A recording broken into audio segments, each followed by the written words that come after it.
Approve ಆಗಿ ಬಂತು ಒಂದು ವಾರದ ಹಿಂದೆ. ಇನ್ಮೇಲೆ ಈ ಎಲ್ಲಾ ಇಲಾಖೆಗಳಲ್ಲಿ ಕೌನ್ಸಿಲಿಂಗ್ ಮುಖಾಂತರ ಮಾಡೋದ್ರಿಂದ ಭ್ರಷ್ಟಾಚಾರ ಈ 7-8 ಇಲಾಖೆಯಲ್ಲಿ ನಿಲ್ತದೆ. ನಮ್ಮ youngsters, Krishna Byregowda one of the good minister, Priyanka is one of the good minister. ನಾ ಬರೀ ಚೀಫ್ ಮಿನಿಸ್ಟರ್ ಬಗ್ಗೆ ಮಾತಾಡ್ತಾ ಇಲ್ಲ, ಯಂಗ್ ಮಿನಿಸ್ಟರ್ಸ್ ಒಳ್ಳೆ ಕೆಲಸ ಮಾಡೋಂಥವ್ರ ಬಗ್ಗೆ ಸಪೋರ್ಟ್ ಮಾಡ್ಬೇಕು ನಾವು. ಇದು ಈ ತರ ಆಗ್ಬೇಕನ್ನೋದು ನಮ್ಮಂತವರ ಆಸೆ, ಆಗ್ಲಿ ಅಂತ ನಮ್ಮ ಆಸೆ. ಹೀಗಾಗಿ ನಮ್ಮ ಸರ್ಕಾರ, ನಾನು ಮುಖ್ಯಮಂತ್ರಿಗಳನ್ನು ಒತ್ತಾಯ ಮಾಡ್ತೇನೆ, ಏನಿದನ್ನು ನೀವು ತೆಗೆದುಕೊಂಡಿದ್ದೀರಿ ಕೌನ್ಸಿಲಿಂಗ್ ಮುಖಾಂತರ ಇದನ್ನು ಸ್ಟಾರ್ಟ್ ಮಾಡಿ. ಆಮೇಲೆ ನಂಬರ್ 2, ಇನ್ಮೇಲೆ ಈ ಅಭಿವೃದ್ಧಿ ಕೆಲಸದಲ್ಲಿ ಎಲ್ಲೆಲ್ಲಿ ಕಳಪೆ ಕೆಲಸ ಆಗ್ತದೆ ಅಧಿಕಾರಿಗಳನ್ನ ಸಸ್ಪೆಂಡ್ ಮಾಡ್ರಿ. ಯಾರು ಇದ್ದಾರೆ ಅವ್ರಿಗೆಲ್ಲ ಇದನ್ನ ಮಾಡಿ. ಅದರಲ್ಲಿ ವಿಶೇಷವಾಗಿ ಕಲ್ಯಾಣ ಕರ್ನಾಟಕದಲ್ಲಿ ಸ್ವಲ್ಪ ಕಳಪೆ ಕಾಮಗಾರಿ ಜಾಸ್ತಿ ಆಗ್ತಾ ಇದೆ. ಅದನ್ನ ನಾನು ನೋಟಿಸ್ ಮಾಡಿದ್ದು. ಅದನ್ನ ನಾನು ಮೀಟಿಂಗ್ ನಲ್ಲಿ ಅಧಿಕಾರಿಗಳಿಗೆ ಹೇಳಿದ್ದೇನೆ. ಅದನ್ನು ಕಂಟ್ರೋಲ್ ಮಾಡಲಿಕ್ಕೆ ಚೀಫ್ ಮಿನಿಸ್ಟರ್ಗೂ ಕೂಡ ನಾನು ಒತ್ತಾಯವನ್ನ ವೈಯಕ್ತಿಕವಾಗಿ ಮಾಡಿದ್ದೇನೆ. ಇದೇನು ಪತ್ರಿಕೆ ಮುಖಾಂತರ ಅಲ್ಲ. In fact I don't mind, I can give in writing that what is wrong in that.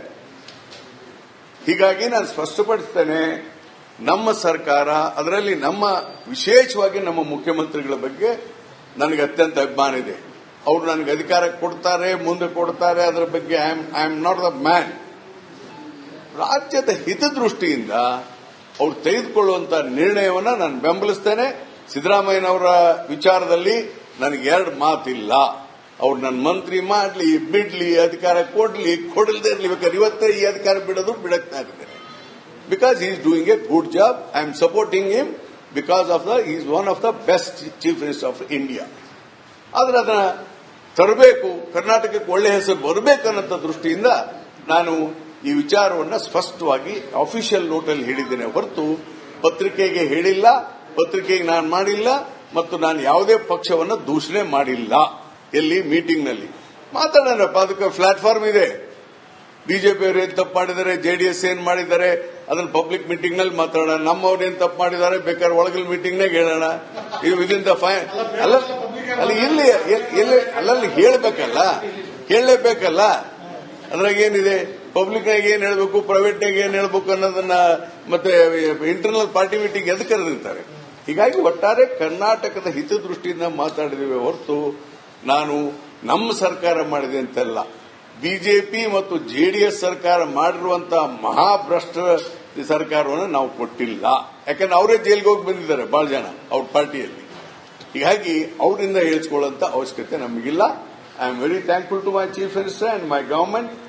Already ನಾವು ಪ್ರಾರಂಭ ಮಾಡಿದ್ದೇವೆ. ಇನ್ನು ಇದು ಇವತ್ತೇನಿದು ಇದೆಯಲ್ಲ ಈ ಸ್ಟೇಟ್ಮೆಂಟ್, ಇದರಿಂದ ಇನ್ನೂ ಒಳ್ಳೆ ಆಡಳಿತ ಸುಧಾರಣೆ ನಮ್ಮ ಸರ್ಕಾರ ತರ್ತದೆ ಅಂತ ಹೇಳಲಿಕ್ಕೆ ಬಯಸ್ತೇನೆ. ಭ್ರಷ್ಟಾಚಾರ ನಡೆದಿದೆ ಅಂತ ಹೇಳಿದ್ದನ್ನ ನೀವು ನೇರವಾಗಿ ಹೇಳಿಕೊಂಡು ಪರೋಕ್ಷವಾಗಿ ಹೇಳಿದ್ದೀರಿ. ಕೆಲವೊಂದು ವಿಷಯಗಳಿಗೆ ಅಲ್ಲಲ್ಲ, ಕಟ್ಟಡ ಕಟ್ತಾ ಇದ್ರೆ ಹಿಂದೆ ಒಂದು 5 ವರ್ಷ 10 ವರ್ಷ 100 ವರ್ಷ ವಿದ್ಯಾರ್ಥಿಗಳ ಈಗ 5 ವರ್ಷಕ್ಕೆ ಹೌದು, ದೇರ್ಸ್ ಎ ಟ್ರೂತ್ ಅಂತಂದ್ರೆ ನಿಮ್ಮ ಸರ್ಕಾರದ ಕಟ್ಟಡ ಕಟ್ಟುವ ದೇರ್ಸ್ ಎ ಟ್ರೂತ್ ಅಲ್ವಾ? ಕಳಪೆ ಅರ್ಥ ಆಯ್ತಲ್ಲ ಸರ್. ನಾನು ಹೇಳ್ತಾ ಇದ್ದ ಜನರಲ್ ಅಡ್ಮಿನಿಸ್ಟ್ರೇಷನ್ ಅಗ್ರೀಡ್. ಈಗಲೂ ಹೇಳ್ತೇನಲ್ಲ, ಸಾಮಾನ್ಯವಾಗಿ ಆಡಳಿತಗಳ ಸುಧಾರಣೆ ಆಗಬೇಕು. ಇದು ಕೇವಲ ಒಂದು ಸರ್ಕಾರದ ಬಳವಳಿ ಅಲ್ಲ. ಇದು 10-20 ವರ್ಷದಿಂದ ನಡ್ಕೊಂಡು ಬಂದ್ಬಿಟ್ಟಿದೆ. ಈ ವ್ಯವಸ್ಥೆ ಹೋಗಬೇಕು. ಇದಕ್ಕೆ ಮುಖ್ಯ ಕಾರಣ ಇಲೆಕ್ಷನ್ ನಾಮಿನೇಷನ್ ಕೊಟ್ಟ ದಿವಸನೇ ಭ್ರಷ್ಟಾಚಾರ ಪ್ರಾರಂಭ ಆಗುತ್ತೆ.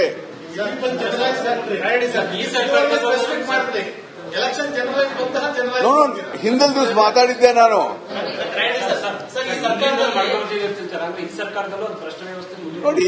ನೋಡಿ ಒಂದ್ ನಿಮಿಷ.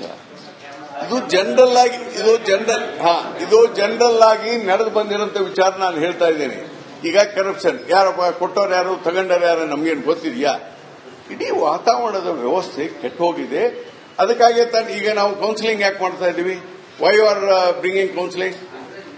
ಪಾರದರ್ಶಕವಾಗಿ ನಡಿಬೇಕು ಅಂತೇಳಿ ನಮ್ಮ ಮುಖ್ಯಮಂತ್ರಿಗಳು ದಿಟ್ಟ ಹೆಜ್ಜೆ ಇಟ್ಟಿದ್ದಾರಲ್ಲ, ಅದು ಹೌಸಲ್ಲಿ ಅಸೆಂಬ್ಲಿಯಲ್ಲಿ ಇಡುವಂತ ಧೈರ್ಯ ಯಾವ ಮುಖ್ಯಮಂತ್ರಿಗಿದೆ ಹೇಳಿ ನೋಡೋಣ. ಹೇಳಂತೇಳಿ ಯಾವ ಮುಖ್ಯಮಂತ್ರಿ?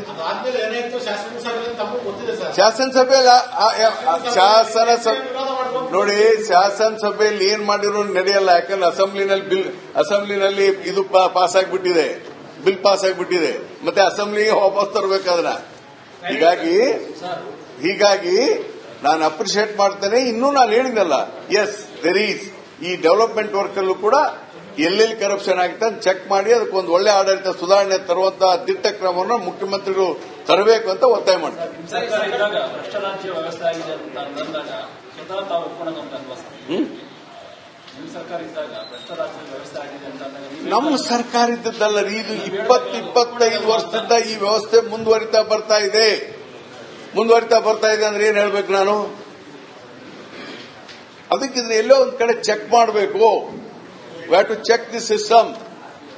ಸರ್, ಟ್ರಾನ್ಸ್ಪರೆನ್ಸಿ ಅಂತ ಹೇಳ್ತೀರಾ, ಇನ್ನೊಂದ್ ಕಡೆ ಬರೀ ಕೌನ್ಸಿಲಿಂಗ್ ಒಂದಕ್ಕೆ ಟ್ರಾನ್ಸ್ಪರೆನ್ಸಿ, ಡೆವಲಪ್ಮೆಂಟ್ ವರ್ಕ್ ನೀವು ಕೌನ್ಸಿಲಿಂಗ್ ತರುವಂತದ್ದು ಆಫೀಸರ್ ಟ್ರಾನ್ಸ್ಪರೆನ್ಸಿ ಅಂತ ನೀವು ಹೇಳಿದೆ. ಈ ಡೆವಲಪ್ಮೆಂಟ್ ವರ್ಕ್ ಟ್ರಾನ್ಸ್ಪರೆನ್ಸಿ ಎಲ್ಲಿ ಚೆಕ್ ಮಾಡ್ತಾರೆ, ಏನ್ ತರ್ಸಿದೆ ಮಾಡಬೇಕು. ಡೆವಲಪ್ಮೆಂಟ್ ವರ್ಕ್ ಹೇಗಾಗಿದೆ ಏನಾಗಿದೆ ಸ್ವಲ್ಪ ನೋಡಿ. ಮೊದಲು ವಿಜಿಲೆನ್ಸ್ ಮೊದಲು ಎಲ್ಲ ವರ್ಕ್ ಸರಿಯಾಗಿದೆ ಇಲ್ಲ ಅಂತ ನೋಡ್ಲಿಕ್ಕೆ ಬಹಳಷ್ಟು ಸಾಕಷ್ಟು ಅಧಿಕಾರಿಗಳಿದ್ರು. ಇಡೀ ವ್ಯವಸ್ಥೆ ಹಾಳಾಗಿಬಿಟ್ಟಿದೆ ಇತ್ತೀಚಿನ ದಿನಮಾನಗಳಲ್ಲಿ. ಅದಕ್ಕೆ ನಾನು I made it very clear, this government that government ಇದಂತಲ್ಲ. ಅದಕ್ಕೆ ಇದನ್ನು ಸರಿ ಮಾಡಲಿಕ್ಕೆ ಅವಕಾಶ ಇದೆ. ನಮ್ಮ ಮುಖ್ಯಮಂತ್ರಿಗಳು ಒಂದು ದಿಟ್ಟ ಹೆಜ್ಜೆಯನ್ನು ಇಟ್ಟಿದ್ದಾರೆ.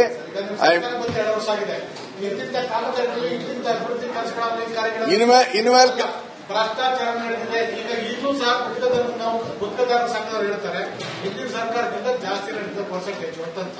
ನೀವು ಅದು ಒಪ್ಕೊತೀರಾಗಿದ್ರೆ ನೋಡಿ, ಗುತ್ತಿಗೆದಾರ ಸಂಘದವರು ಹೇಳ್ತಿದಾರಂತಂದ್ರೆ ಅವ್ರು ಕಂಪ್ಲೇಂಟ್ ಕೊಡ್ಲಿ. They have every right to give complaints. ಒಬ್ರು ಹೇಳ್ತಾರೆ ಅಂದ್ಮೇಲೆ ಅದ್ರ ಬಗ್ಗೆ ಸಿಎಂ ಎನ್ಕ್ವೈರಿ ಮಾಡ್ತಾ ಇದ್ದಾರೆ. ಈಗ ಅದಕ್ಕೆ ಹಿಂದಿನ ಸರ್ಕಾರದ ಇದನ್ನ ಎನ್ಕ್ವೈರಿ ಮಾಡಲಿಕ್ಕೆ ಕಮಿಟಿನೂ ಮಾಡಿದ್ರು. Let them give evidence. ಇದನ್ನೆಲ್ಲ ಚೆಕ್ ಮಾಡ್ಲಿಕ್ಕೆ ಒಂದು ವ್ಯವಸ್ಥೆ ಸೇರಿಸ್ತೀರಾ? ನೋಡಿ, ನಾನೇನ್ ಹೇಳ್ತೇನೆ, ಈಗ ಅಪಾದನೆ ಮಾಡಿದಾರಂದ್ಮೇಲೆ ಯಾರು ಗುತ್ತಿಗೆದಾರರು ಅದನ್ನ ಸಿಎಂ ಎನ್ಕ್ವೈರಿ ಮಾಡಲಿ. There is nothing wrong in that. ನೀವು ಸಿಎಂ ಪಾರದರ್ಶಕವಾಗಿದ್ದಾರೆ, ಭ್ರಷ್ಟಾಚಾರ ರಹಿತವಾಗಿದ್ದಾರೆ ಅಂತ ಹೇಳ್ತಾ ಇದ್ದೀರಿ. ಬಟ್ ಇವತ್ತು ಸಿಎಂ ವಿರುದ್ಧ ರಾಜ್ಯಪಾಲರಿಗೆ ಇನ್ನೊಂದು ಕಂಪ್ಲೇಂಟ್ ಹೋಗಿದೆ. ಮಾಡ್ತಾರೆ, ಏನ್ ಮಾಡಕ್ಕಾಗುತ್ತೆ? ನೋಡಿ, ಅಕ್ಯೂಸ್ ಮಾಡಲಿಕ್ಕೆ ತಪ್ಪೇನಿಲ್ಲ. ಲೆಟ್ ಎನ್ಕ್ವೈರಿ ಆಗ್ಲಿ. ನಾವೇನ್ ಬಾಡುತ್ತೀವಾ? ಎನ್ಕ್ವೈರಿ ಆಗೋದ್ರ ಬಗ್ಗೆ ಏನಿಲ್ಲ. ಅದಕ್ಕೆ ನಾವು ಹೇಳ್ತಾ ಇರೋದು, ನಮ್ಮ ಸರ್ಕಾರ ನಮ್ಮ ಮುಖ್ಯಮಂತ್ರಿಗಳು ಈ ಭ್ರಷ್ಟಾಚಾರ ವ್ಯವಸ್ಥೆಯನ್ನ ತಡೆಗಟ್ಟಲಿಕ್ಕೆ ದಿಟ್ಟವಾದಂತಹ ಕ್ರಮವನ್ನು ತೆಗೆದುಕೊಂಡಿದ್ದಾರೆ. ಇದು ಮುಂದುವರಿಬೇಕು. ಸರ್ಕಾರ ಬಂದು 2 ವರ್ಷ ಆಯಿತು, ಯಾವ ಇಲಾಖೆಯಲ್ಲಿ ಎಲ್ಲೂ ಕೂಡ ಭ್ರಷ್ಟಾಚಾರ ಆಗಿಲ್ಲ ಅಂತ ನೋಡಿ, ನಾನು ನಿಮ್ಗೆ ಜನರಲ್ ಆಗಿ ನಾನು ಒಂದೇ ಸಲ ಹೇಳ್ತಾ ಇದ್ದೀನಿ, ಇವತ್ತಿನ ಆಡಳಿತದ ವ್ಯವಸ್ಥೆಯಲ್ಲಿ ನಾವು ಕರಪ್ಷನ್ ಇಲ್ಲ, ಇದು ಭಾರಿ ಇದಿದ್ದೇವೆ ಅಂತ ಹೇಳಲಿಕ್ಕೆ ಸಾಧ್ಯವಿಲ್ಲದಂತ ಪರಿಸ್ಥಿತಿ ನಿರ್ಮಾಣವಾಗಿದೆ. ಇದು ಸರಿಯಾಗಬೇಕು. ಅದಕ್ಕೆ ಮೊದಲನೇ ಹಂತದ ಕಾರ್ಯಕ್ರಮ ಪ್ರಾರಂಭ ಆಗಿದೆ. ಇನ್ನು 2ನೇ ಹಂತದ ಕಾರ್ಯಕ್ರಮ ಪ್ರಾರಂಭ ಆಗಬೇಕು. ಅದಕ್ಕೆ ನಾನು only confined to Kalyana Karnataka.